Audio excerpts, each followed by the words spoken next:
to me the Thursday, November the 21st, and asked me could he ride home with me that afternoon. And I said, well, yes. And I said, well, why are you going home this afternoon? And he replied that he wanted to go home and pick up some curtain rods where he could put some curtains up in his apartment. Oswald got a lift to the school book depository that Friday morning from co-worker Frazier. Frazier's sister, Mrs. Linnie Mae Randall, lived across the street from the Payne house. I was preparing lunches for my brother there at my sink, and I looked out the window and saw Mr.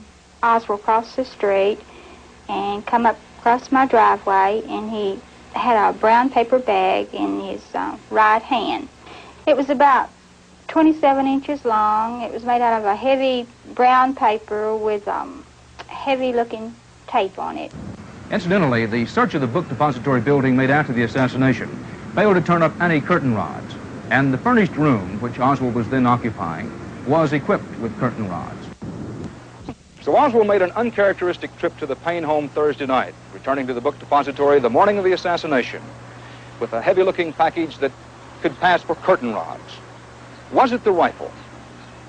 A difference of about 8 inches has made this one of the most contentious points for the critics. Within this package, I have a disassembled Mannlicher Carcano rifle identical to Oswald's. Now, before I tell you the dimensions, you might want to try to estimate them, as Mrs. Randall and Wesley Frazier did, from memory. Mrs. Randall variously estimated Oswald's package of curtain rods as 27 or 20 long. Her brother, Wesley Frazier, said about 2 feet, give or take a few inches.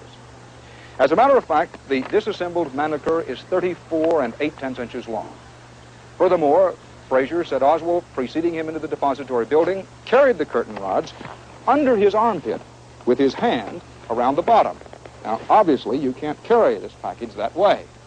Oswald had gotten out of the car first and was then walking away from Frazier. The commission decided that Frazier easily could have been mistaken about Oswald carrying the package.